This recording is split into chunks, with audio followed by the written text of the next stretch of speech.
বাংলাদেশে প্রতিদিন ঘটে যাওয়া গুরুত্বপূর্ণ ঘটনা ও নানা তথ্য নিয়ে আলোচনা এবং বিশ্লেষণে TVN24 নিউজ নেটওয়ার্কের নিয়মিত আয়োজন আলোচনায় বাংলাদেশ অনুষ্ঠানে দর্শক আপনাদের স্বাগত জানাচ্ছি। আমি আশফাক আহমেদ। আজকের অনুষ্ঠানে অতিথি হিসেবে আমাদের সাথে যুক্ত আছেন শরীফুল হাসান, কলামিস্ট ও বিশ্লেষক, এবং সাকিন শাবাব আমাদের সাথে যুক্ত হবেন। তিনি বৈষম্য বিরোধী ছাত্র আন্দোলনকারী শিক্ষার্থী, ব্র্যাক বিশ্ববিদ্যালয়ে পড়েন। আপনাদের স্বাগত জানাচ্ছি আজকের আলোচনায় বাংলাদেশ অনুষ্ঠানে। শরীফুল হাসান, আপনার সাথে আমি আলোচনা শুরু করার আগে কয়েকটি তথ্য একটু তুলে ধরি, তারপরে আমরা এই বিষয়গুলো নিয়ে আসলে মূলত আলোচনা করব।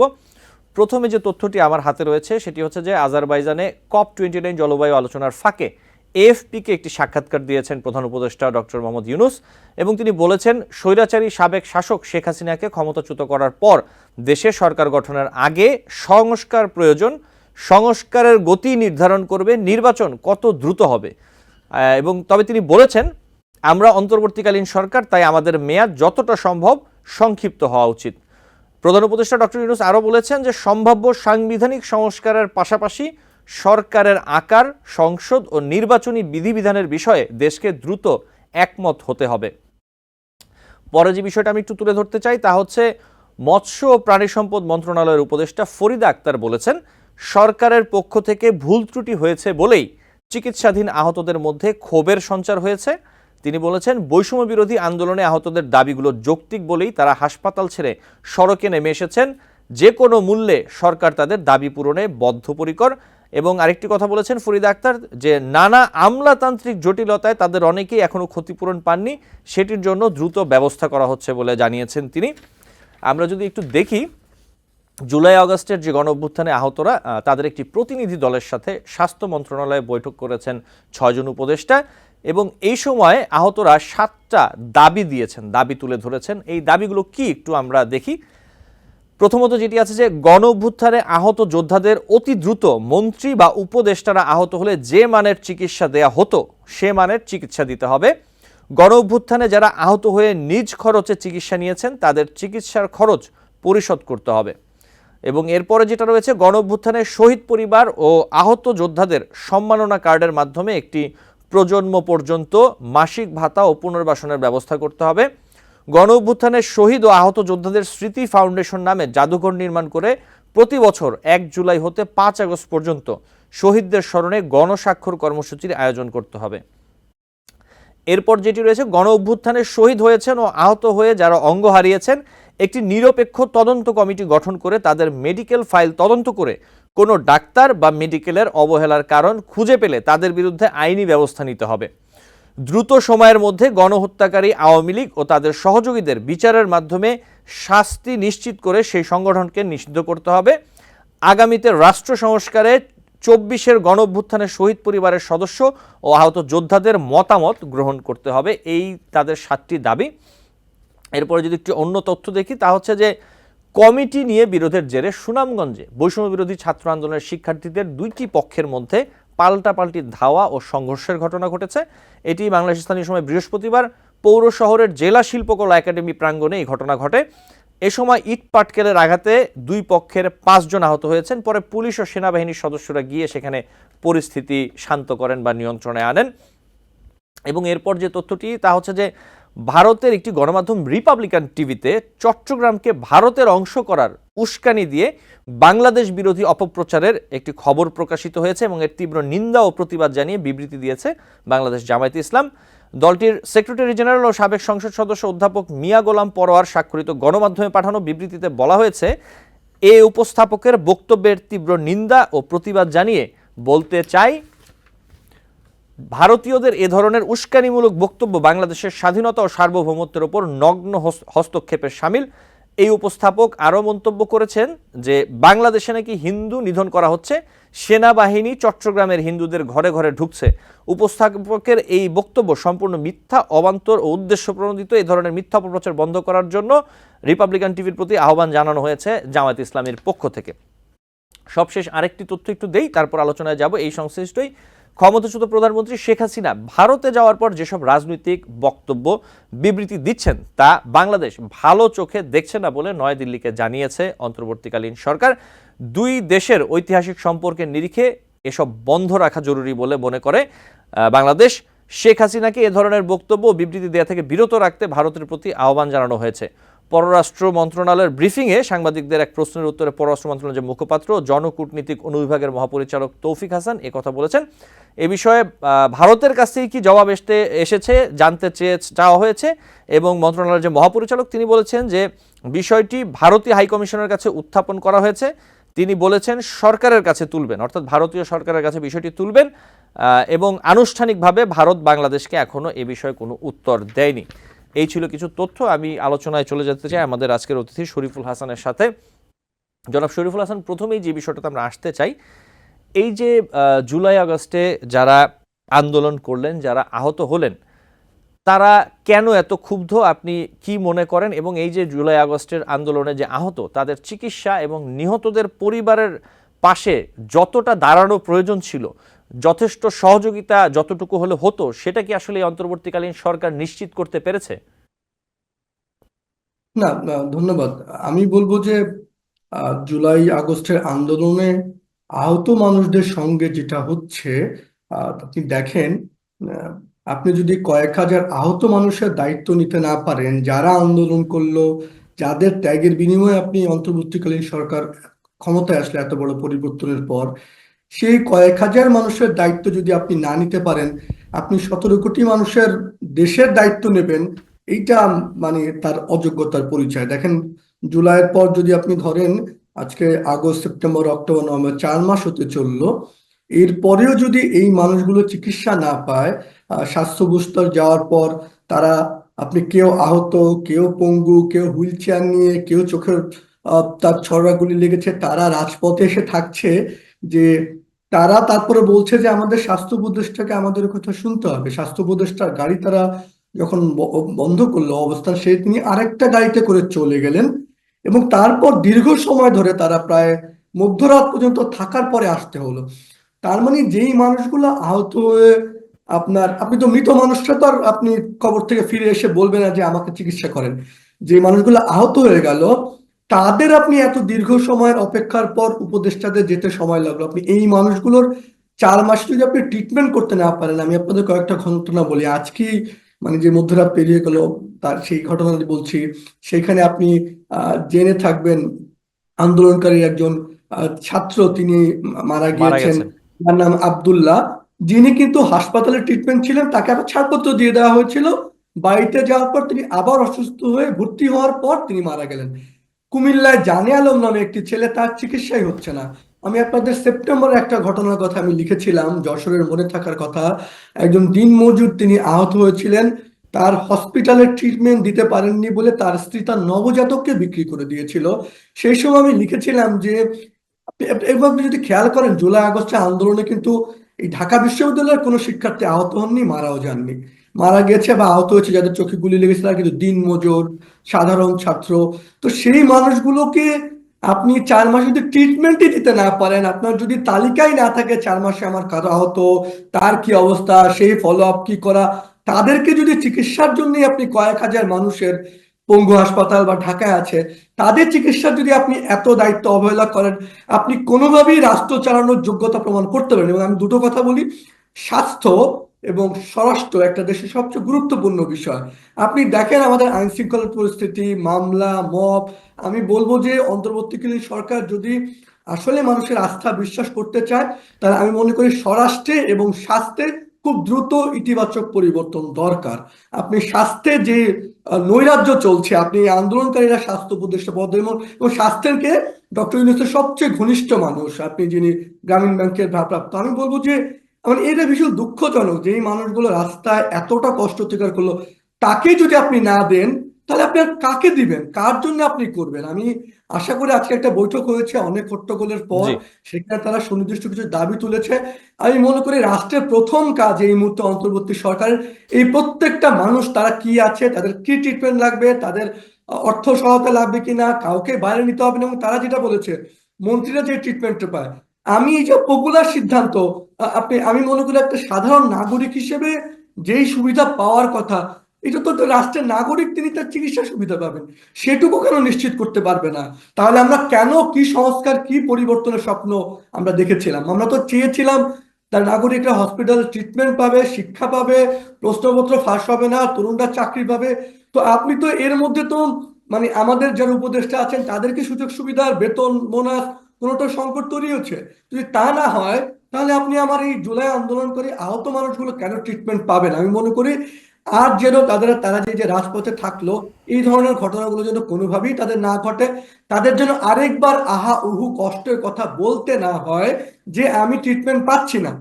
অন্তর্বর্তী সরকারের একদম পুরুত্ব তাদের একজন উপদেষ্টাকে দায়িত্ব দেওয়া উচিত যে তারা প্রতি মুহূর্তে এগুলোর খোঁজ খবর রাখবে। জি, এই বিষয়ে কিছু ডেভেলপমেন্ট আছে, আমি একটু তুলে ধরি যে বৈঠক হয়েছে তারপরে যে তথ্যগুলো আছে। সরকার জুলাই আগস্ট মাসে ছাত্র আন্দোলনের আহতদের চিকিৎসার জন্য প্রত্যেককে স্বতন্ত্র পরিচয়পত্র দেবে, একটি ইউনিক আইডি দেবে, এটি জানানো হয়েছে। এই আইডি ব্যবহার করে তারা বাংলাদেশের সব সরকারি হাসপাতালে আজীবন বিনামূল্যে চিকিৎসা সেবা নিতে পারবেন, এমনটা জানানো হয়েছে। এবং এছাড়া যেসব বেসরকারি হাসপাতালের সঙ্গে সরকারের চুক্তি থাকবে সেখানেও এই আহত ব্যক্তিরা তারা বিনামূল্যে চিকিৎসা পাবেন, এটি একটি বিষয়। এবং আরেকটি বিষয় হচ্ছে যেটা বলা হয়েছে, গণ আন্দোলনে আহতদের চিকিৎসায় আর কোনো ঘাটতি থাকবে না, এমনটা প্রতিশ্রুতি দেওয়া হচ্ছে অন্তর্বর্তী সরকারের পক্ষ থেকে। এবং অবহেলায় জড়িতদের বিরুদ্ধে ব্যবস্থা নেয়ার আশ্বাস সহ প্রয়োজনীয় পদক্ষেপ নেয়ার জন্য 5 দিনের মধ্যে প্রকাশের সিদ্ধান্ত এসেছে। সুচিকিৎসার দাবিতে বিক্ষোভে নামা ব্যক্তিদের সঙ্গে আলোচনার পরবর্তীতে 5 দিনের মধ্যে সরকার এই বিষয়ে আরো কিছু সিদ্ধান্ত দিবে, এমনটা জানানো হয়েছে। এই কিছু ডেভেলপমেন্ট রয়েছে। তবে যদি বলি, ডেভেলপমেন্টের কথা আপনি বলছেন, এগুলো কিন্তু গত কয়েক মাসে একাধিকবার এসেছে আপনার, যে তাদের চিকিৎসা, তাদের হাসপাতাল সমন্বয় না, এগুলো অনেকবার এসেছে। আপনি যদি এখনো বলেন আপনি ইউনিক আইডি দিবেন, আপনি আজীবন তাদের ট্রিটমেন্ট দিবেন, আপনি আজীবন 10, 15, 20 বছর পর কি হবে সেটা তো আমরা জানি না। আপনি এই মুহূর্তে তার সুস্থতা নিশ্চিত করা জরুরি। আপনি তাকে পঙ্গু করে আহত হয়ে তারপরে যেই ট্রিটমেন্টটা ইমিডিয়েটলি 4 মাস পর দেরি হয়ে গেছে, এখন যে ট্রিটমেন্ট জরুরি আপনি তো 2 বছর পর সেই ট্রিটমেন্ট দিলে তো জরুরি না। এই মুহূর্তে আমি মনে করি তাদের জন্য আপনার বিশেষায়িত করে নজর দেওয়াটা এবং তাদের সুস্বাস্থ্য নিশ্চিত করা, এবং এইটা ছিল সবচেয়ে জরুরি দায়িত্ব। আমি বলবো আমরা কথায় কথা তারা বলছেন তারা মুক্তিযোদ্ধা, দ্বিতীয় স্বাধীনতা, তো যে স্বাধীনতার পেছনে যে মানুষগুলো ভাগ্যিস যে একদম মানুষ মারা গেছে, সে মারা গেছে, তাদের পরিবারগুলো কি চলছে সে আসলে কবর থেকে সে বলবে না যে আমাকে আপনি কিছু দিন, কিন্তু যে বেঁচে আছে তার প্রতি এই যে অবহেলাটা আমি মনে করি সেটা অন্তর্বর্তী সরকারের সবচেয়ে বড় ব্যর্থতম অকৃতজ্ঞতার পরিচয় হিসেবে আমি দেখছি। জি শরীফুল হাসান, এই জায়গায় আমি যদি একটু আপনার কাছে একটি তথ্য রাখি এবং প্রশ্নটা করি। আমরা দেখেছি যে এই যে বৈষম্য বিরোধী ছাত্র আন্দোলনে যোগ দিয়ে যারা প্রাণ হারিয়েছেন তাদের স্মরণে এবং হতাহতদের পরিবারের সাহায্য করার জন্য জুলাই শহীদ ফাউন্ডেশন গঠন করা হয়েছে এবং অন্তর্বর্তী সরকারের কাছ থেকে 100 কোটি টাকা অনুদান নিয়ে আনুষ্ঠানিকভাবে এই ফাউন্ডেশন কার্যক্রম শুরু করেছে। এখন তাহলে এখানে প্রশ্ন উঠে যায়, সরকারের একটি উদ্যোগ অবশ্যই তা তো আছেই, সেটি নিয়ে আমরা আলোচনা করছিলাম। এই যে জুলাই ফাউন্ডেশন গঠন করা হলো, জুলাই শহীদ ফাউন্ডেশন, তারা আসলে কতটা কার্যকর ভূমিকা রাখছে, তারা এখনো পর্যন্ত কি করেছে, আপনি কি দেখছেন, আপনার কি মনে হয়? না, আপনি দেখবেন বাংলাদেশের রাজনীতি বা সবসময় দেখবেন অতীতমুখী। অতীতে কি হয়েছে, কি মারা গেছে তাকে নিয়ে, যে বর্তমানে যিনি আছেন তার জন্য যে করতে হবে। আপনি জুলাই আন্দোলনের জন্য ফাউন্ডেশন করছেন, অনেক কিছু করছেন, কিন্তু যিনি বেঁচে আছেন, যার ট্রিটমেন্ট দরকার, আপনি 100 কোটি টাকা যদি থাকতো আপনি আগে বেঁচে থাকা মানুষগুলো সুস্থতার জন্য 100 কোটি টাকা খরচ করেন। যারা মরে গেছে সে ফাউন্ডেশন স্মৃতির জন্য।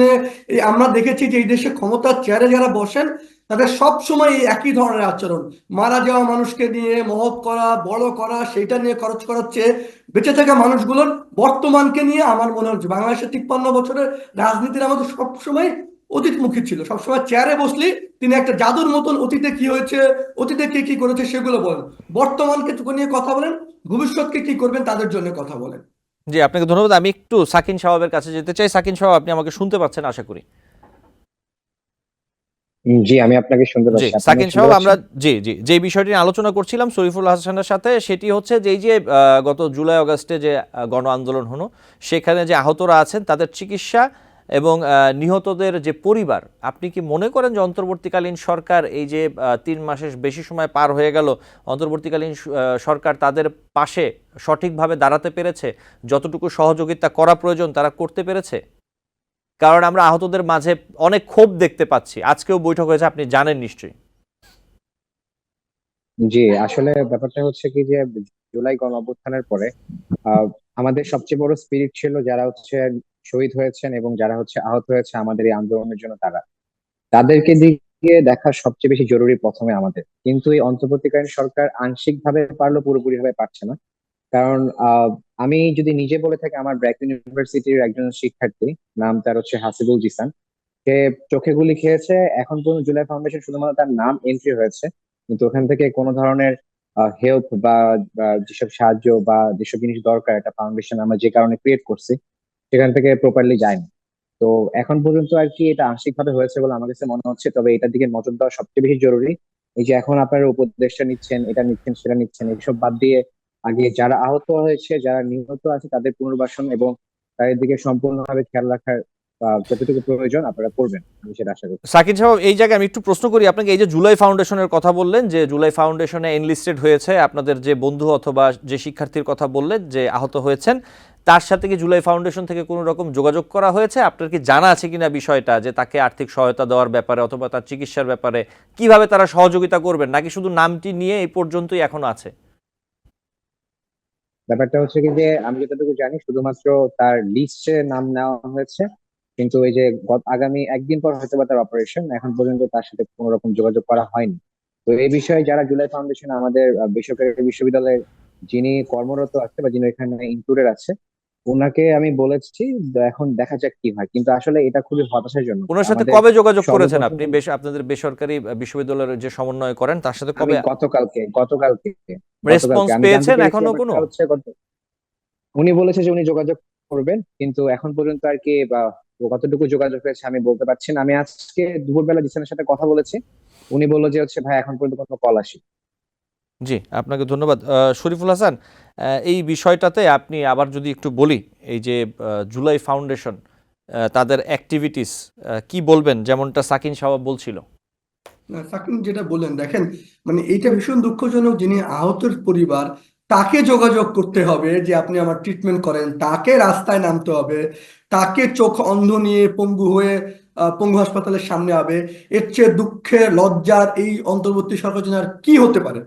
উচিত তো ছিল সরকারের পক্ষ থেকেই তাদের তালিকা ডাটাবেস করে নিয়মিত তাদের খোঁজ খবর নেওয়া, তারা কেমন আছে, কার কি আছে, প্রতি মাসে একবার কেয়ারটেকার সরকারের কাছে তাদের অবস্থা তুলে ধরা।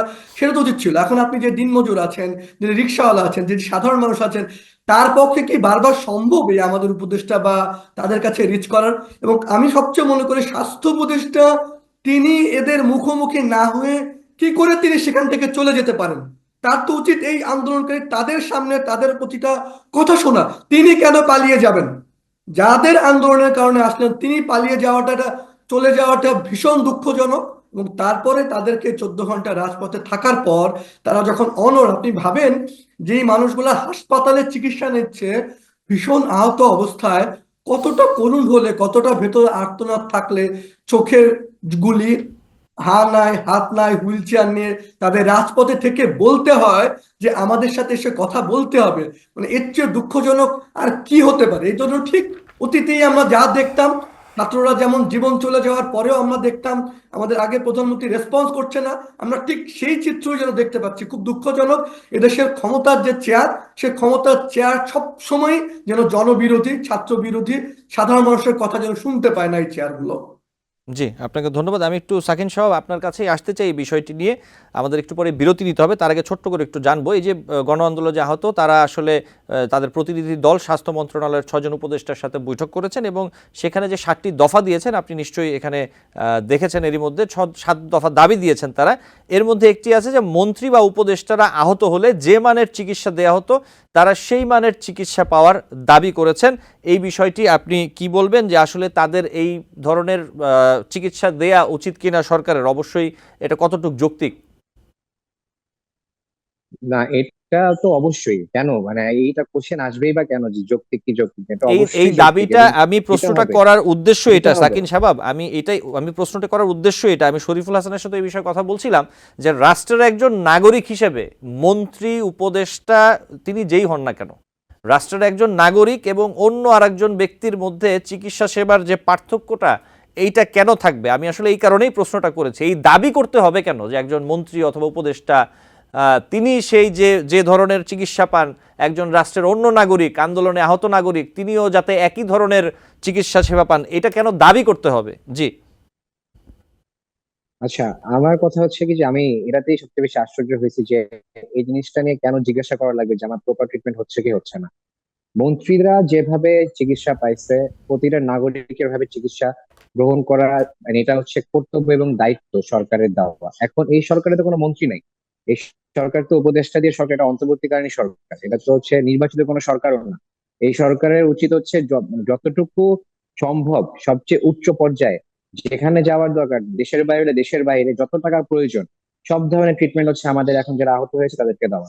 এটা মানে যতটা তাড়াতাড়ি পসিবল, এই কোনো ধরনের দাবি নিয়ে ওয়েট করার তো আমি কোনো কিছু দেখতেছি না এখানে। আমি জানি না কারা এই জিনিসগুলো আটকাচ্ছে। তবে আমি শুনতে পেয়েছি যে হচ্ছে সমাজ কল্যাণ মন্ত্রণালয় নাকি 600 কোটি টাকার একটা প্রজেক্ট আসতেছে শুধুমাত্র আহতদের সেবা করার জন্য বা আহতদের জন্য। এখন এটা কতটুকু সেই কাজ করবে? শরীফুল হাসান, এই 600 কোটি টাকার প্রকল্প অথবা যেটাই হোক আমরা জানি না এখনো, যেই প্রকল্পই হোক, সামনে যেটা আছে 100 কোটি টাকার জুলাই ফাউন্ডেশন, এটা ধরেই কথা বলি, অথবা সরকারের যে উদ্যোগ, এই অর্থ একজন আহত ব্যক্তির জন্য কবে খরচ করবে? একজন আহত ব্যক্তি কি এজন্য অপেক্ষা করবেন? আপনি আপনি সেটাই বলছি, আপনি যদি নিহত পরিবারগুলোর খোঁজ নেন, আহতর খোঁজ নেন, যে কতটুকু অবস্থা খারাপ হলে স্বামীর চিকিৎসার জন্য একজন তার সন্তান বিক্রি করে দেন বা রাজপথে নেমে আসেন, তাদেরকে কেন চাইতে হচ্ছে, বলতে হচ্ছে? আমি মনে করি যে অন্তর্বর্তীকালীন সরকারের তো উচিত ছিল, তারা এখনো বলছে ডিসেম্বরের মধ্যে দেবো, এবং আপনি বলছেন ইউনিক আইডি করবেন, এইগুলো করবেন। মানে এইগুলো আসলে আমি মনে করি এই কথার কথা না বলে প্রচুর দ্রুত তাদের উচিত, প্রত্যেকের মানে সরকারের উচিত, যিনি স্বাস্থ্য উপদেষ্টা তিনি প্রতিদিন খবর নিবেন যে তাদের কি অবস্থা। আমি বলবো যে এই অন্তর্বর্তীকালীন সরকারের সবচেয়ে দুরবস্থা যদি কোথাও থাকে সেটা হচ্ছে স্বরাষ্ট্র স্বাস্থ্যের। আপনি স্বাস্থ্যকে এমন একজনকে দিবেন, তার স্বাস্থ্য উপদেষ্টার কি এদেশের স্বাস্থ্য খাত সম্পর্কে বিন্দুমাত্র কোনো ধারণা আছে? মানে উপদেষ্টা কি এটা একটা খেলা, যে আপনি কোনো একজনকে নিয়ে আসলেন, কোনো বিষয়ে ধারণা নাই, তাকে আপনি স্বাস্থ্যের দায়িত্ব দিয়ে দিলেন? এটা তো কোনো রাষ্ট্র, তো কোনো ছেলে খেলা না। আপনি এমন একজনকে স্বাস্থ্য উপদেষ্টা করেন যিনি জানেন যে কি ট্রিটমেন্ট দিতে হয়, স্বাস্থ্য খাত কিভাবে চলে আসে। আমি আমি ধরেন আপনি গ্রামীণ ব্যাংকের এমডি বা কোনো প্রতিষ্ঠান পরিচিত, কিন্তু তার স্বাস্থ্যের ধারণা নাই। এই যে তৈরি করাটা, আমরা তো সেই অতীতের চর্চাগুলো দেখতে পাচ্ছি। দেশে কি আর স্বাস্থ্য খাতের এমন কেউ নেই যিনি এই বিষয়গুলো দেখভাল করতে পারেন? কেন আপনি ডক্টরদের একটা টিম থাকবেন এই বিষয়গুলো নিয়ে দেখভাল করার? আমি তো এগুলো সবচেয়ে, আমি শুধু এই কারণেই বলি, দেশে 17 কোটি মানুষ আছে। আপনি আন্দোলনকারী সংখ্যা, আহত সংখ্যা তো হাসপাতালগুলো তো আছে 1700 না। তা আপনি যদি এই 1700 মানুষ যারা আছে তাদের এই মুহূর্তে দায়িত্ব নিতে না পারেন, আপনি 17 কোটি দায়িত্ব নেওয়ার কি যোগ্যতা, কি সক্ষমতাটা প্রমাণ করলেন? আমি তো বলবো যে এটাই আপনার সবচেয়ে বড় ইন্ডিকেট করে যে আপনি পারছেন না, পারেননি। জি শরীফুল হাসান, আমরা এই বিষয়গুলো নিয়ে আলোচনা করবো, আমাকে একটি বিরতি নিতে হবে। সাকিন সাহেব, আপনিও আমাদের সাথে থাকবেন। দর্শক, আলোচনায় বাংলাদেশ অনুষ্ঠানে নিচ্ছি একটি বিরতি, সাথে থাকবেন। TBN24 টেলিভিশন দেখতে আজই কল করুন 7187776556। লগ ইন করুন www.totalcablebd.com। দর্শক, আলোচনায় বাংলাদেশ অনুষ্ঠানে আপনাদের আবারও স্বাগত জানাচ্ছি। আমাদের সাথে আছেন আজকে দুজন অতিথি, শরীফুল হাসান, কলামিস্ট ও বিশ্লেষক, এবং সাকিন শাবাব, বৈষম্যবিরোধী ছাত্র আন্দোলনকারী শিক্ষার্থী, ব্র্যাক বিশ্ববিদ্যালয়। আপনাদের দুজনকে আবারও স্বাগত জানাচ্ছি। যে বিষয়টি নিয়ে কথা বলছিলেন শরীফুল হাসান বিরতিতে যাওয়ার আগে, আমি একটু এই বিষয়ে একটি প্রশ্ন করতে চাই। যে উপদেষ্টা পরিষদ, আমি একটু বলি ছোট করে, এই যে অন্তর্বর্তী সরকার যে উপদেষ্টা পরিষদ, এখানে 3জন নতুন উপদেষ্টা যুক্ত হয়েছেন, আপনি জানেন। এর মধ্যে দুজনকে নিয়ে চলচ্চিত্র নির্মাতা মোস্তফা সরোয়ার ফারুকী এবং আরেকজন আছেন ব্যবসায়ী শেখ বশিরউদ্দিন, তাদের নিয়ে নানা সমালোচনা হচ্ছে, এমনকি তাদের পদত্যাগও চাইছেন অনেকে। এই বিষয়টি আপনি কিভাবে দেখছেন? তাদের নিয়োগ দেওয়ার বিষয়টি থেকে শুরু করে এবং তাদের পদত্যাগ চাওয়ার বিষয়টি, এই বিষয়টি আপনি কিভাবে দেখছেন শরীফুল হাসান, যদি একটু বলতেন। না, ধন্যবাদ। আমি আসলে কোনো ব্যক্তিকেন্দ্রিক বিষয় নিয়ে আলোচনা করতে রাজি নই। আমি সবসময় বলি যে বাংলাদেশের সংকট আসলে প্রাতিষ্ঠানিক কাঠামোর, সুশাসনের ঘাটতি। আপনি দেখেন, আপনি কি কোনো নিয়ম করেছেন যে আসলে উপদেষ্টাদেরকে বানাবেন কি দিয়ে? ধরেন কোনো একজন মানুষ জনপ্রশাসন বিষয়ে বিশেষজ্ঞ, তাকে আপনি বানালেন খাদ্য উপদেষ্টা। আপনি একজন মানুষের স্বাস্থ্য নিয়ে কোনো ধারণা নাই, তাকে আপনি বানিয়ে দিলেন স্বাস্থ্য উপদেষ্টা। তো আপনার তো দেখেন, একটা মন্ত্রণালয় চালানো, একটা মন্ত্রণালয়ের আন্ডারে অনেকগুলো প্রতিষ্ঠান চালায়, এটা কিন্তু খুবই কঠিন বিষয়, এত সহজ না। আপনি তো প্রথমত রাজনীতিবিদদের অনেক দিন রাজনীতি করতে করতে তাদের এক ধরনের যোগ্যতা হয়, কিন্তু অন্য জায়গায় আপনি হইলে কি হতো আপনার? আমরা সারা জীবন দেখেছি অতীতে, যদি আপনি দেখেন অন্তর্বর্তীকালীন সরকার যদি আপনি মাথায় রাখেন, বিভিন্ন সময় আপনার 96 সাল, 2001, তখন আপনি দেখবেন এইতে 3 মাস বা 4 মাসের সময় যখন অন্তর্বর্তীকালীন সরকার ক্ষমতায় থাকতো, ওই সময়টাতে দেশ সবচেয়ে ভালো চলতো। পুলিশ প্রশাসন, আইন কানুন অনেক ভালো চলতো, এবং দেখবেন যে যে বিষয়ে এক্সপার্ট তিনি সেই বিষয়ে থাকতেন। এখন আপনি দেখবেন অন্তর্বর্তীকালীন সরকার উপদেষ্টা নিয়োগের ক্ষেত্রে, ধরুন আহ, মানে যিনি, আমি শুধু স্বাস্থ্যের খাতে আসি, আচ্ছা কিসের বেসিসে, কোন যোগ্যতায় তিনি স্বাস্থ্য উপদেষ্টা হয়েছেন? আচ্ছা কিসের বেসিসে সাখাওয়াত সাহেবকে, ব্রিগেডিয়ার জেনারেল সাখাওয়াতকে বস্ত্র পাঠে দেওয়া হচ্ছিল, আবার এখন কিসের অদল বদল করা হইলো? এই যে একজন মানুষের তো বিশেষজ্ঞ লাগে। আপনি প্রথমত একটা মন্ত্রণালয় চালাতে হলে আমি মনে করি যে আমাদের যে 55টা মন্ত্রণালয়, এই প্রত্যেকটা মন্ত্রণালয় অন্তর্বর্তী সরকারের উচিত ছিল যে যে যে বিষয়ের এক্সপার্ট তাকে দেওয়া। এখন হয়েছে কি, আপনি এক একজন উপদেষ্টাকে 3টা 4টা করে মন্ত্রণালয় দিচ্ছেন, তিনি এখানে যাবেন নাকি ওখানে যাবেন, সাইন করবেন নাকি সিদ্ধান্ত দিবেন। তার ফলে কিন্তু যে টোটাল বিশৃঙ্খলাটা, এমনিতেই তো নির্বাচিত সরকার না থাকলে সেই বিশৃঙ্খলা হয়, রাজনৈতিক বিশৃঙ্খলা, অস্থিতিশীলতা, সেই সময় নেতৃত্বের জায়গাটা আমি পুরো উপদেষ্টা পরিষদে আপনি যদি দেখেন, কিছু মানুষ ছাড়া, আমি বলবো যে পররাষ্ট্র মন্ত্রণালয়ের যিনি উপদেষ্টা তিনি পররাষ্ট্র নিয়ে জানেন, আমি মনে করি যে অর্থ উপদেষ্টা, বাকিদের কথাটা সর্বশেষ দুজন আমি বললেন।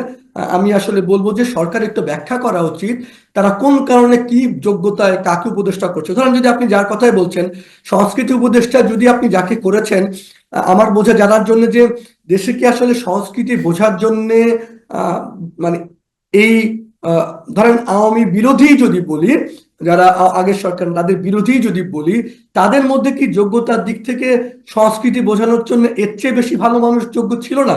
আমি এখন যিনি আছেন মোস্তফা সরোয়ার ফারুকীর যোগ্যতা নিয়ে প্রশ্ন তুলছেন। আমি বলতে যাচ্ছি যে ঠিক কোন ক্যাটাগরিতে তাকেই বাছাই করা হলো, বা আপনি কি করে একজন ব্যবসায়ীকে বাছাই করছেন, সেইগুলোর একটা ব্যাখ্যা আগে দেখবেন আপনি।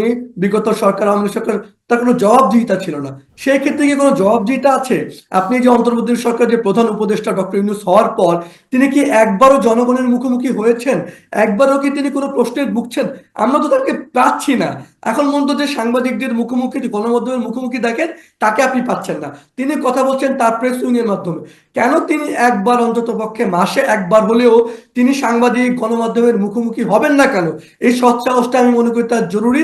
এবং কোন কারণে উপদেষ্টারা কি ক্যাটাগরিতে হচ্ছেন সেটা যদি আপনি না করেন, তাহলে কিন্তু নানান প্রশ্ন উঠবে, এবং আপনি কিন্তু তখন বিতর্কের মুখে পড়বেন। এবং আমি দেখছি, আপনি যদি দেখেন 4 মাস আগে এই অন্তর্বর্তী সরকার বা ছাত্রদের, সারা দেশের মানুষের যে আস্থা ছিল, আহ আপনি এখন যদি দেখেন সেই আস্থা দিন দিন কমছে, যেটা কিন্তু আমি মনে করি খুব ভয়ঙ্কর বিষয়। আস্থাহীনতা যদি তৈরি হয়, জবাবদিহিতা যদি না থাকে, তাহলে কিন্তু চেয়ার খুব খারাপ জিনিস আমাদের দেশগুলোতে।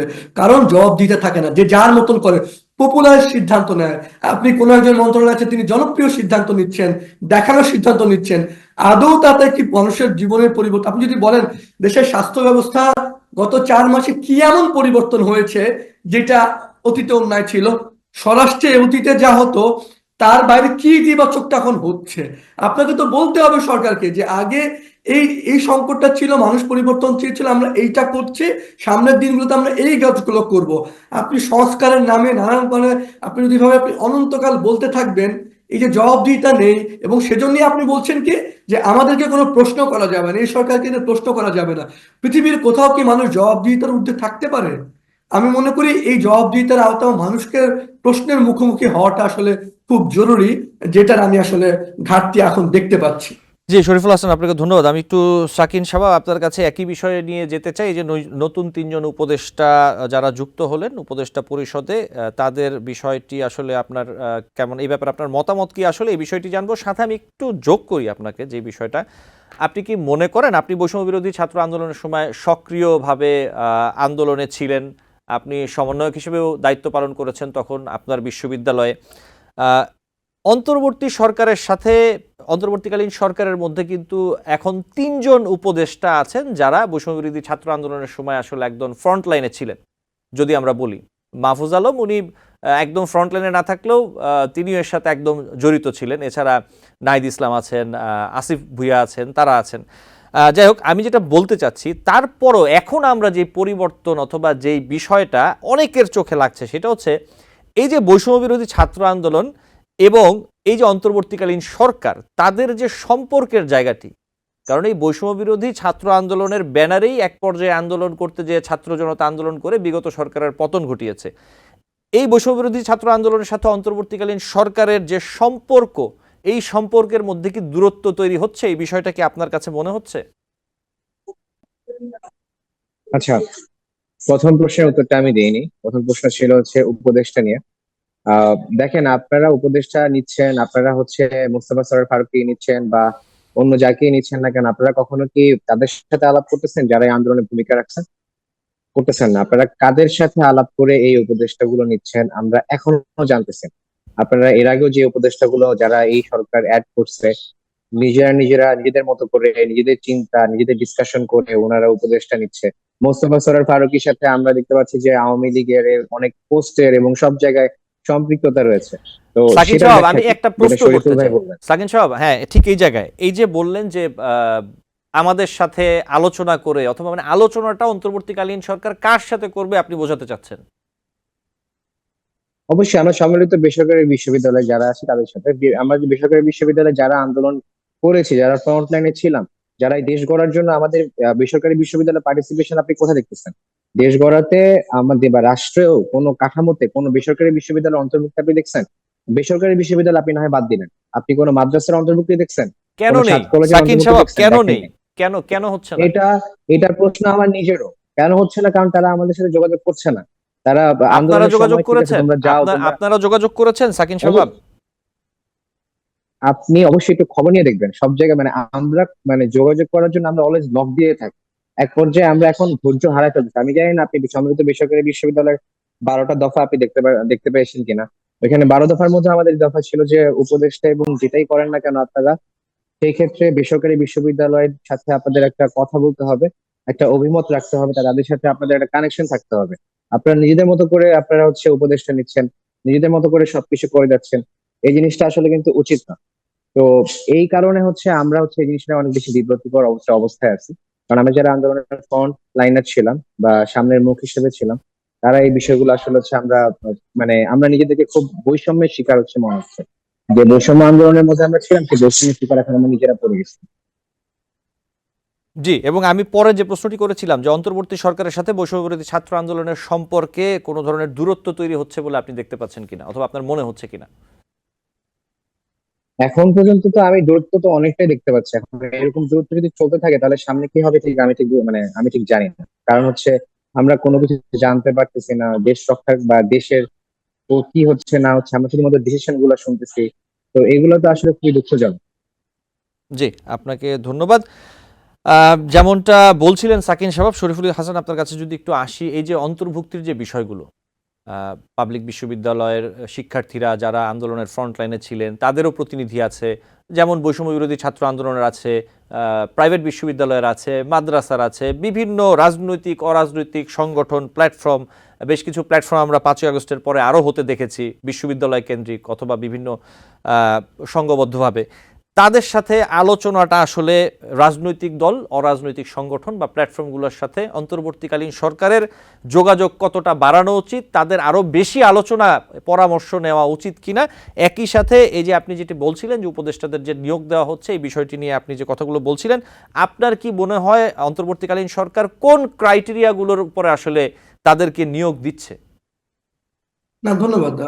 প্রথমত আমি বলবো যে অন্তর্বর্তীকালীন সরকারের উপদেষ্টাদের মানে আমি অনেককেই দেখতে পাচ্ছি যে যার যে বিষয়ে বিন্দুমাত্র কোনো ধারণা নেই এমন অনেককে উপদেষ্টা করা হয়েছে।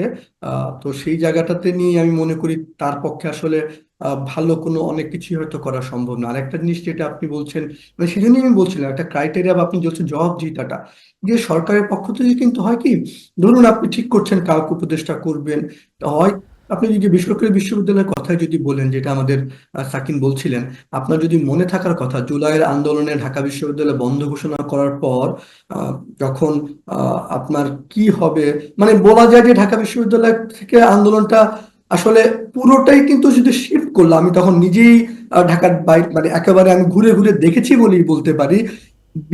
মানে জুলাইয়ের মাঝামাঝিতে ব্র্যাক বিশ্ববিদ্যালয়, আপনার তারাবাড্ডায়, তেজগাঁয়ে, সাউথ ইস্ট ইউনিভার্সিটি, এই ছেলে মেয়েগুলোর কারণে কিন্তু তারা আমি বলবো যে যেটা শাহবাগ কেন্দ্রিক যেটা ছিল সেটাকে যে পুরো ঢাকা শহরে ছড়িয়ে যারা দিল, বা রংপুরের বলেন আপনি, সেই ছাত্রদের আপনি যে ভয়েসটা আমি তো সেটা মিসিং দেখতে পাচ্ছি, যেটা সাকিন বললো। এখন প্রশ্নটা হচ্ছে আবার এটাও মানতে হবে, আপনি হয়তো 15, 20, 25, 30 জনের উপদেষ্টা করতে গেলে আপনি হয়তো সব প্রাইভেট ইউনিভার্সিটি, সব বিশ্ববিদ্যালয় করতে পারবেন না। সেই জন্য উপায় কি ছিল, আপনি বেসরকারি বিশ্ববিদ্যালয় থেকে তো একজন প্রতিনিধি নিতে পারতেন।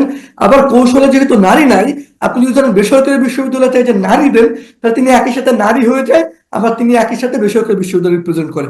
এরকম কৌশল করলে কিন্তু মানে আপনার অনেক বেশি পার্টিসিপেটিভ অ্যাপ্রোচ হতো। এবং আরেকটা জিনিস হলো জানানো, ধরেন যদি আপনি বেসরকারি বিশ্ববিদ্যালয়ের সাথে আপনার যারা ওই সময় আন্দোলন করলো তাদের একটা প্রতিনিধি করে আপনি একদিন বসেন, মাসে একবার হলে বসেন যে আমরা এই করছি, আমি অন্তত পক্ষে নাহিদ আসিফ তারা যদি বসতো, কারণ আমি মনে করি এখন পর্যন্ত যে কোনো প্রবীণ উপদেষ্টাদের চেয়ে আমি মনে করি যে নাহিদদের গ্রহণযোগ্যতাটা এখনো অনেক বেশি।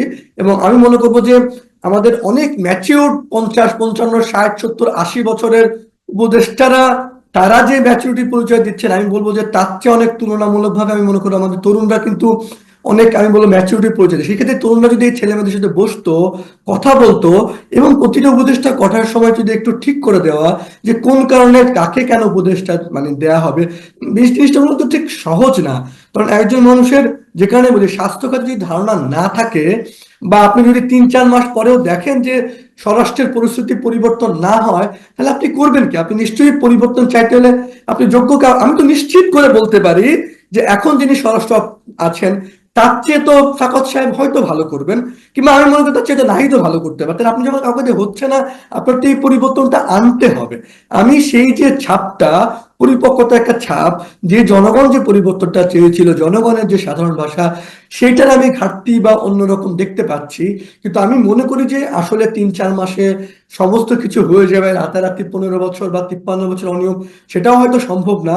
কিন্তু চলাটা, আপনি ঠিক পথে আছেন কিনা, সেই জায়গাটাতে আমি বলবো জবাবদিহিতা। আমি আমি দেখছি যে পুরোনো আমলের চেয়ারের যে আচরণটা করতো, আমি বর্তমানের চেয়ারের আচরণগুলো আমি ঠিক একই রকম ভাবেই দেখতে পাচ্ছি, একই রকমের ভাষা দেখতে পাচ্ছি, যেটা আসলে ভীষণ দুঃখজনক। জি শরীফুল হাসান, এবং আপনার কাছে আমি আরেকটি প্রশ্ন রাখি, সেটি হচ্ছে যে আমি যেমন অনুষ্ঠানের শুরুতে কয়েকটি তথ্য দিচ্ছিলাম, সেখানে আছে যে কমিটি নিয়ে বিরোধের জেরে সুনামগঞ্জে বৈষম্য বিরোধী ছাত্র আন্দোলনের শিক্ষার্থীদের দুই পক্ষের মধ্যে পাল্টাপাল্টি ধাওয়া এবং সংঘর্ষের ঘটনা ঘটেছে এবং সেখানে 5 জন আহত হয়েছেন।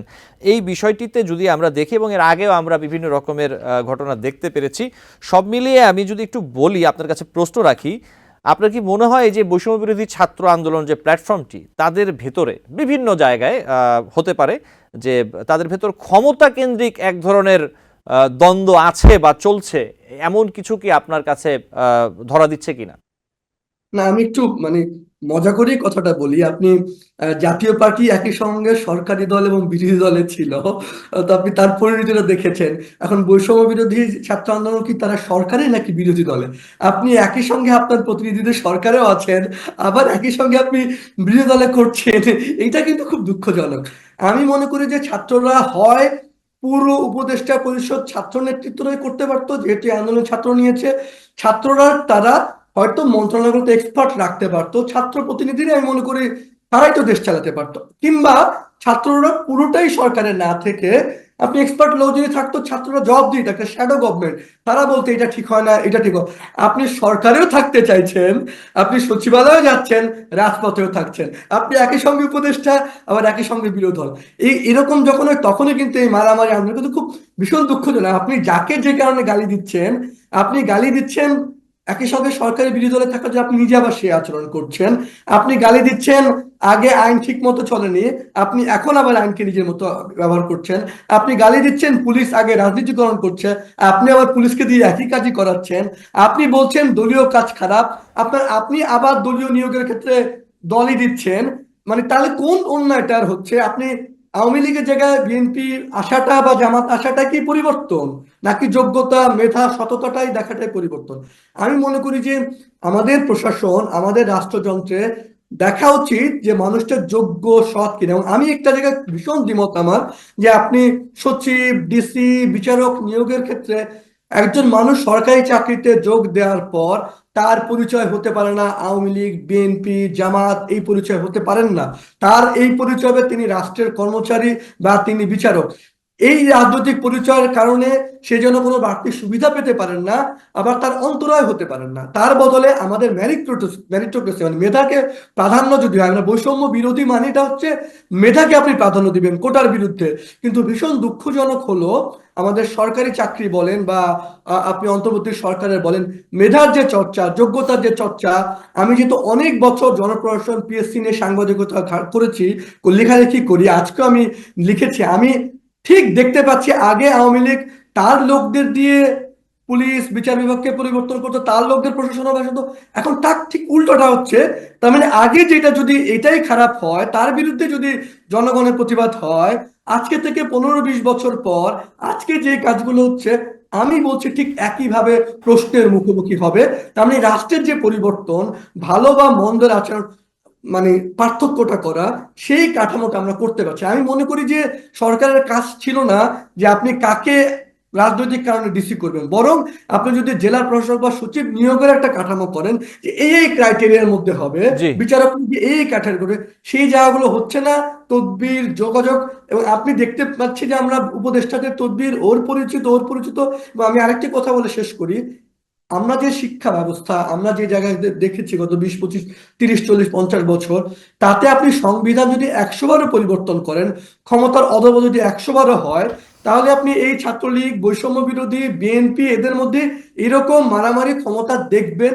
কারণ সভ্যতা, ভব্যতা, দেশ, রাষ্ট্র, মানুষ এগুলো প্রাধান্য পাওয়ার চেয়েও প্রাধান্য পাচ্ছে ব্যক্তি স্বার্থ, প্রাধান্য পাচ্ছে আমার পরিচিত কিনা, প্রাধান্য পাচ্ছে আমার ওই জেলার কিনা।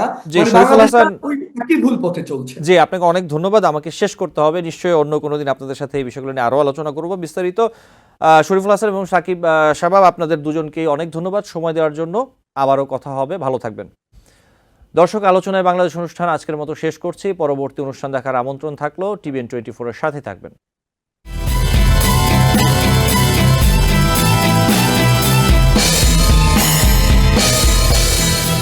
টিভিএন 24 টেলিভিশন দেখতে আজই কল করুন 7187776556। লগ ইন করুন www.totalcablebd.com।